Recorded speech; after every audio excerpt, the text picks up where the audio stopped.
창세기 2장. 하늘과 땅 그리고 그 안의 모든 것들이 다 창조되었다. 하나님께서는 하시던 일을 6째 날까지 다 마치시고 7째 날에는 일손을 놓고 쉬셨다. 하나님께서는 7째 날을 복 주시고 거룩하게 하셨다. 그 날에는 그동안 창조하시던 일을 다 마치시고 쉬셨기 때문이다. 하늘과 땅이 창조되었을 때의 내력은 이러하다. 주 하나님께서 땅과 하늘을 창조하시던 날, 주 하나님께서 땅 위에 비를 내리지 않으셨으므로 땅에는 나무 한 그루 없었고 풀도 돋아나지 않았다. 또 땅을 경작할 사람도 아직 없었다. 땅에서는 안개만 올라와 온 지면을 축축하게 적시고 있었다. 주 하나님께서 땅의 흙으로 사람을 빚으시고 그 사람의 코에 생명의 숨을 불어 넣으셨다. 그러자 사람이 살아 움직이는 생명체가 되었다. 주 하나님께서는 동쪽의 에덴에 동산을 가꾸시고 손수 지으신 사람을 거기서 살게 하셨다. 주 하나님께서는 그 동산에 온갖 나무를 자라게 하셨다. 보기에 아름다운 갖가지 나무와 먹기에 좋은 열매가 열리는 나무들이었다. 동산 한가운데에는 생명나무와 선과 악을 알게 하는 나무도 있었다. 강 하나가 에덴에서 흘러나와 동산을 적신 뒤 거기서부터 4줄기로 갈라져 흘렀다. 첫째 강의 이름은 비손이었다. 비손강은 금이 나는 하윌라 온 땅을 두루 돌아 흘렀다. 하윌라 땅에서 나는 금은 질이 좋았다. 거기에서는 부델륨이라는 향료와 마노라는 보석도 났다. 둘째 강의 이름은 기혼이었다. 기혼강은 구스 온 땅을 돌아 흘렀다. 셋째 강의 이름은 히데겔이었다. 히데겔강은 아시리아 동쪽으로 흘렀다. 넷째 강의 이름은 유프라테스였다. 주 하나님께서 사람을 데려다가 에덴 동산에 두시고 동산을 맡아 일구며 지키게 하셨다. 주 하나님께서 사람에게 명하셨다. 너는 동산 안에 있는 온갖 나무 열매를 마음대로 먹어도 좋다. 그러나 선과 악을 알게 하는 나무 열매만은 먹지 말아라. 그 열매를 먹는 날에는 네가 반드시 죽을 것이다. 주 하나님께서 또 말씀하셨다. 사람이 혼자 지내는 것은 좋지 않구나. 그를 돕도록 내가 알맞은 짝을 만들어 주어야겠다. 주 하나님께서는 흙으로 온갖 들짐승과 하늘을 나는 갖가지 날짐승을 빚으신 뒤 그것들을 아담에게 이끌고 오셔서 아담이 어떻게 이름을 짓나 보셨다. 아담이 온갖 살아있는 것들에게 이름을 지어 불러주면 그 이름이 그대로 그 동물의 이름이 되었다. 아담은 온갖 집짐승과 날짐승과 들짐승에게 이름을 지어 주었다. 하지만 아담에게는 자기를 도와줄 짝이 없었다. 주 하나님께서는 아담을 깊이 잠들게 하셨다. 그가 잠들자 하나님께서는 아담의 갈비뼈 하나를 뽑으시고 그 자리를 살로 채우셨다. 주 하나님께서는 그 갈비뼈로 여자를 만드시고 그녀를 아담에게 데려오셨다. 그러자 아담이 말했다. 이는 내 뼈에서 나온 뼈, 내 살에서 나온 살, 남자에게서 나왔으니 여자라 부르리라. 그리하여 남자는 자기 아버지와 어머니를 떠나 아내와 결합하여 한 몸을 이루며 살게 되었다. 아담과 그의 아내는 둘 다 벌거벗고 있었지만 서로 부끄러워하지 않았다.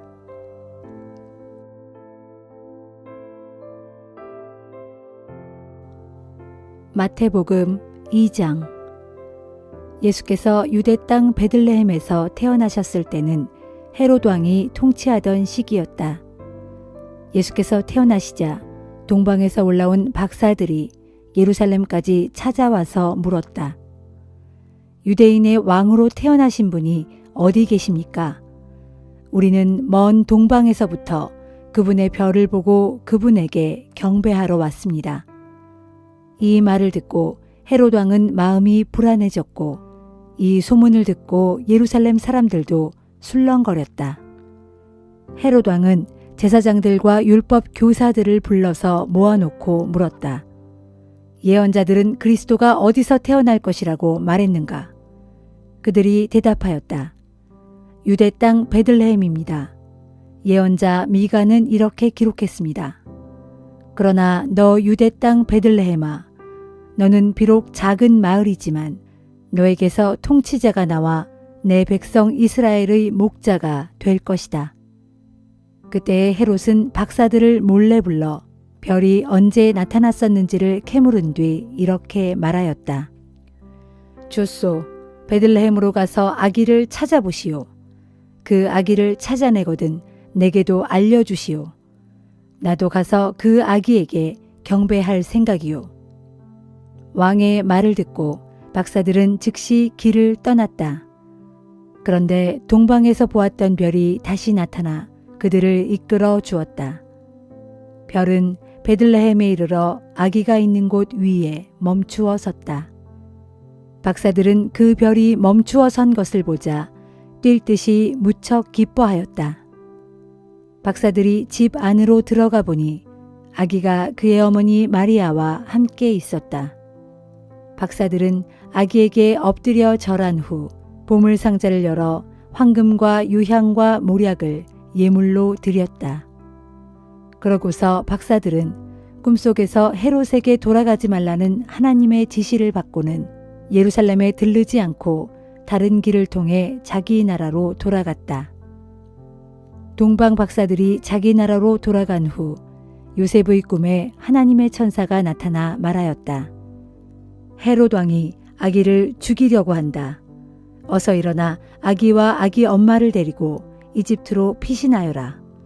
그리고 내가 다시 돌아오라고 할 때까지 그곳에 계속 있어라. 그날 밤 요셉은 일어나 마리아와 아기를 데리고 이집트로 피신했다. 요셉은 헤롯 왕이 죽을 때까지 그곳에서 살았다. 이는 하나님께서 내가 이집트에서 내 아들을 불러내었다라고 하신 말씀을 이루시려는 것이었다. 헤롯은 동방 박사들이 자기 말을 듣지 않고 몰래 떠나가 버린 것을 알자 몹시 화가 났다. 그는 박사들이 별을 알아냈던 시간을 기준으로 군사들을 베들레헴과 그 가까운 마을로 보내어 2살 이하의 사내 아이들을 모조리 죽이라고 명령했다. 이리하여 예언자 예레미야를 통해 선포하신 예언이 이루어졌다. 곧 라마에서 크게 통곡하는 소리가 들려오니 라헬이 자식들을 잃고 슬피 울부짖는 소리로구나. 자식들이 없어졌으므로 누가 그들을 위로할 수 있으랴. 헤롯이 죽은 후에 하나님의 천사가 꿈에 나타나 요셉에게 말하였다. 일어나 아기와 그의 어머니를 데리고 이스라엘 땅으로 돌아가라. 아기의 목숨을 노리던 자들이 죽었다. 요셉이 일어나 아기 예수와 그의 어머니 마리아를 데리고 이스라엘 땅으로 돌아갔다. 그러나 요셉은 아켈라오가 그의 아버지 헤롯의 뒤를 이어 유대 지방의 왕이 되었다는 말을 듣고는 그곳으로 가기를 두려워했다. 그리하여 요셉은 꿈의 지시를 받고 갈릴리 지방으로 가서 나사렛이라는 동네로 들어가 살았다. 이리하여 예언자들을 통해 그는 나사렛 사람이라 불릴 것이다 라고 하신 말씀이 이루어졌다.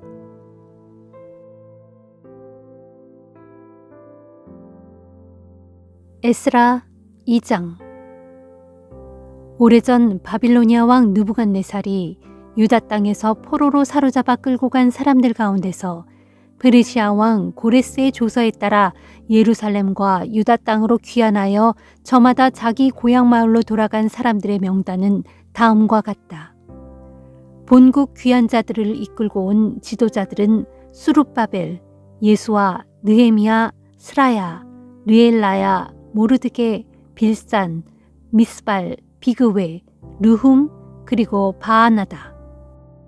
포로된 땅 바빌론에서 본국으로 돌아온 이스라엘 백성들의 수를 각 가문별로 살펴보면 다음과 같다. 바로스 가문 2172명, 스바디아 가문 372명, 아라 가문 775명, 예수아와 요압 계보의 바핫 모압 가문 2812명, 엘람 가문 1254명, 삿두 가문 945명, 삭게 가문 760명, 바니 가문 642명, 부베 가문 623명, 아스갓 가문 1222명, 아도니감 가문 666명, 비그웨 가문 2056명, 아딘 가문 454명, 히스기야 계보의 아델 가문 98명, 베세 가문 323명, 요라 가문 112명, 하숨 가문 223명, 그리고 깃발 가문 95명이다. 지역별로 살펴보면 베들레헴 사람 123명, 느도밭 사람 56명, 아나돗 사람 128명, 아스마웻 사람 42명, 기랴다임과 그비라와 브에롯 사람 743명, 라마와 게바 사람 621명, 믹마스 사람 122명, 베델과 아잇 사람 223명, 느보 사람 52명, 막비스 사람 156명, 다른 엘람 사람 1254명, 하림 사람 320명, 루드와 하딕과 오노 사람 725명, 여리고 사람 345명, 그리고 스아나 사람 3630명이다. 제사장 가문으로는 예수아 계보의 여다야 가문 973명, 임멜 가문 1052명, 바수훌 가문 1247명, 그리고 하림 가문 1017명이다. 레위 사람으로는 호다위야 계보의 예수아와 감미엘 가문 74명, 성전에서 찬양하는 사람으로는 아삽 가문 128명, 그리고 성전 문지기로는 살룸 가문, 아델 가문, 달문 가문, 아굽 가문, 하디다 가문, 소베 가문에서 모두 139명이 돌아왔다. 느디님 사람들, 곧 평생 성전에서 시중드는 사람들 중에서는 다음에 35가문이 돌아왔다. 시아 가문, 하수바 가문, 답바옷 가문, 게로스 가문, 시아하 가문, 바돈 가문, 르바나 가문, 하가바 가문, 아굽 가문, 하갑 가문, 사물레 가문, 하난 가문, 깃델 가문, 가할 가문, 르아야 가문, 르신 가문, 느고다 가문, 갓상 가문, 우사 가문, 바세아 가문, 베세 가문, 아스나 가문, 무우님 가문, 느부심 가문, 박붓 가문, 하그바 가문, 할훌 가문, 바슬룻 가문, 무히다 가문, 하르사 가문, 바르고스 가문, 시스라 가문, 데마 가문, 느시아 가문, 그리고 하디바 가문이다. 솔로몬 왕궁에서 일하던 종들의 자손 중에서는 다음에 10가문이 돌아왔다. 소데 가문, 하소베렛 가문, 부르다 가문, 야알라 가문, 다르곤 가문, 깃델 가문, 스바디아 가문, 하딜 가문, 보게렛 하스바임 가문, 그리고 아미 가문이다.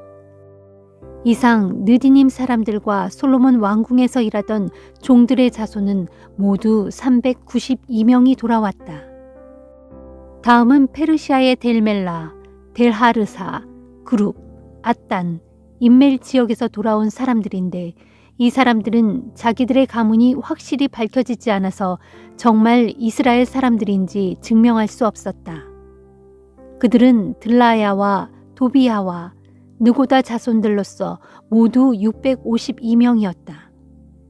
제사장들 중에는 하바야 가문, 하코스 가문, 바르실레 가문도 있었는데 이 중 바르실레는 길르앗 사람 바르실레의 딸과 결혼한 사람으로 장인의 성을 이어받은 자였다. 이들 세 가문은 자기들의 족보를 애써 찾아보았지만 확인이 되지 않았기에 제사장 직분을 맡기에는 부정한 사람들로 분류되어 제사장 명단에서 제외되었다.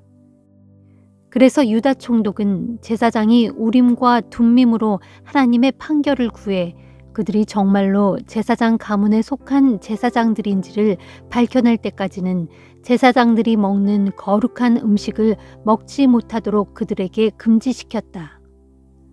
포로된 땅 바벨론에서 유다 땅으로 돌아온 이스라엘 회중은 모두 42,360명이었다.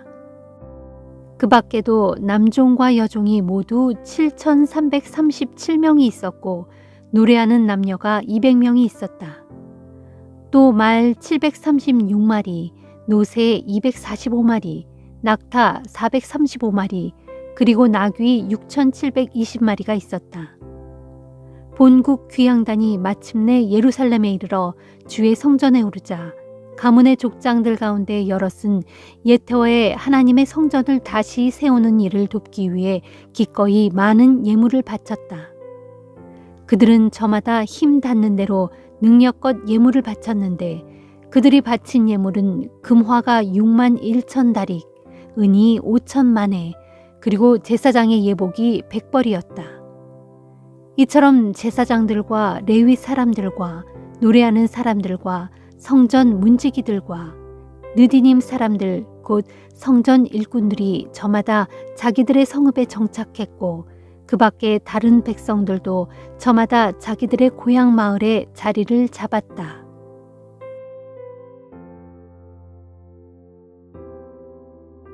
사도행전 2장. 오순절을 맞아 제자들이 모두 한자리에 모여 있을 때였다. 그때 하늘에서 갑자기 강한 바람이 휘몰아치는 듯한 소리가 들려오더니 그들이 모여있는 집 전체를 가득 채웠다. 그리고 불길이 마치 혀를 날름거리듯이 여러 갈래로 갈라지더니 각 사람들의 머리 위에 내려앉아 머물러 있었다. 그러자 제자들은 모두 성령이 충만해져서 성령이 그들에게 부여한 능력에 따라 각자 다른 나라 말을 하기 시작했다.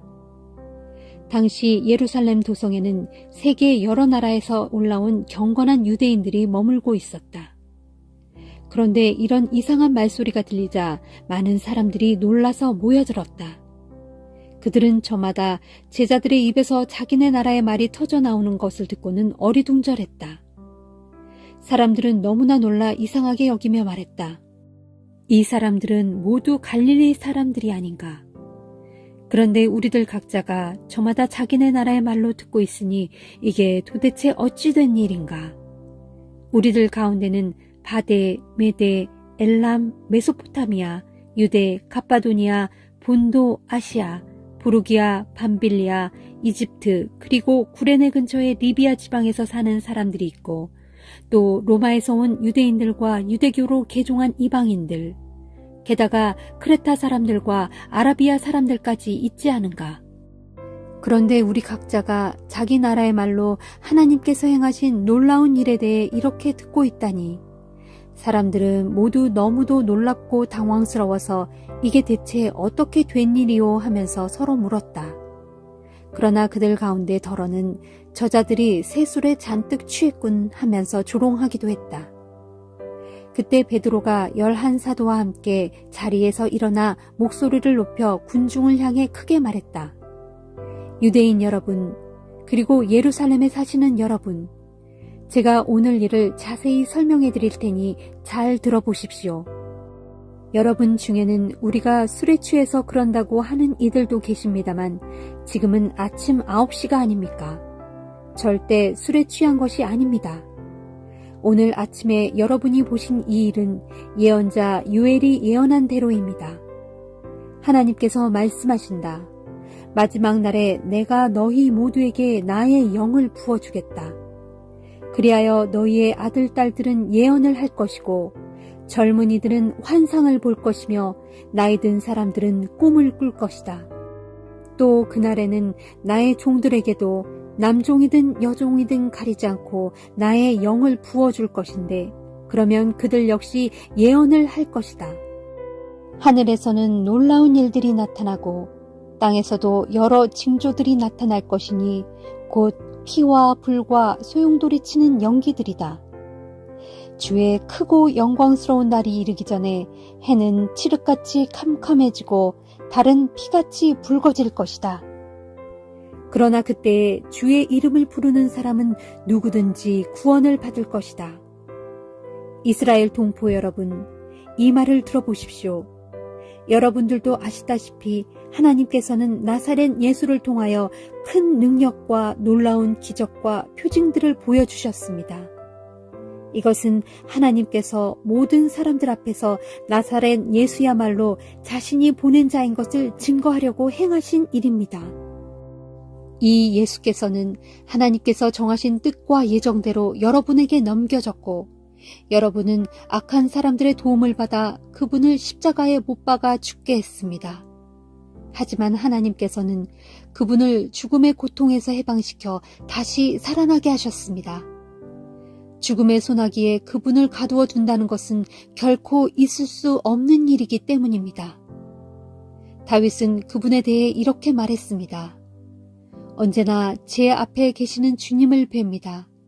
그분은 제 오른편에 계시니 제가 흔들리지 않습니다. 그리하여 제 마음은 기쁘고 제 입술은 즐겁습니다. 제 육체 또한 소망 속에서 살 것입니다. 주께서는 제 영혼을 무덤에 버리지 않으시고 주의 거룩한 분을 썩지 않게 하실 것입니다.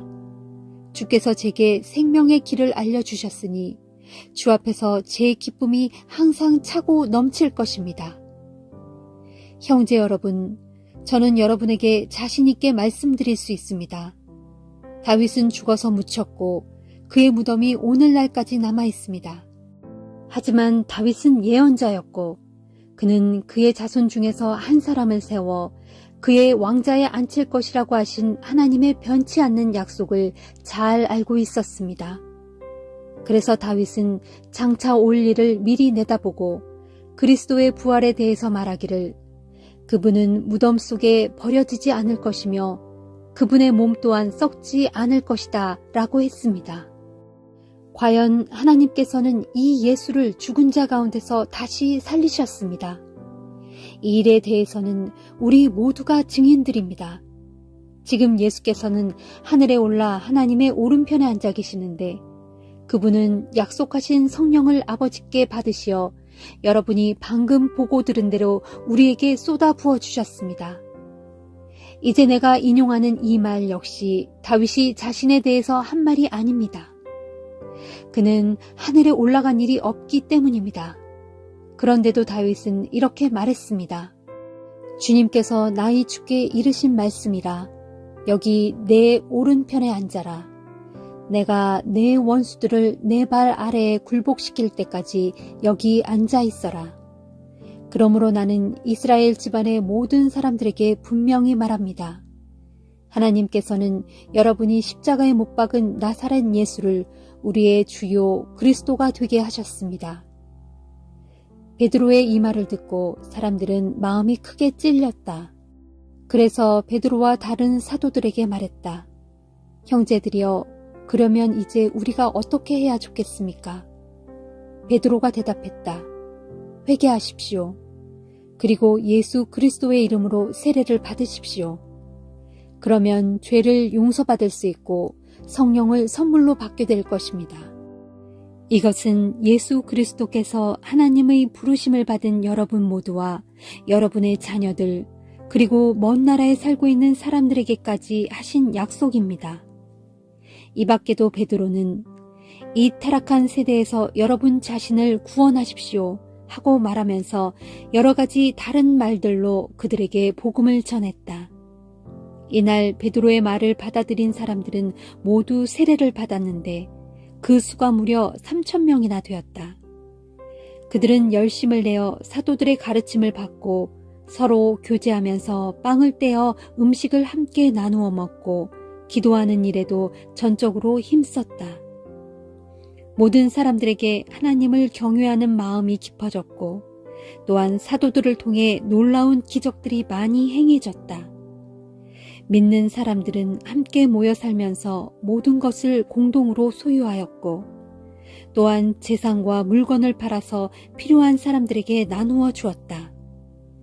그리고 날마다 성전에 모여 함께 예배를 드리고 집집마다 번갈아 가며 모이는 가운데 기쁨과 감사함에 넘쳐 음식을 나누면서 하나님을 찬양했다. 그래서 이를 본 사람들은 믿는 사람들을 칭찬하였다. 주께서는 날마다 구원받는 사람들의 숫자를 더하여 주셨다.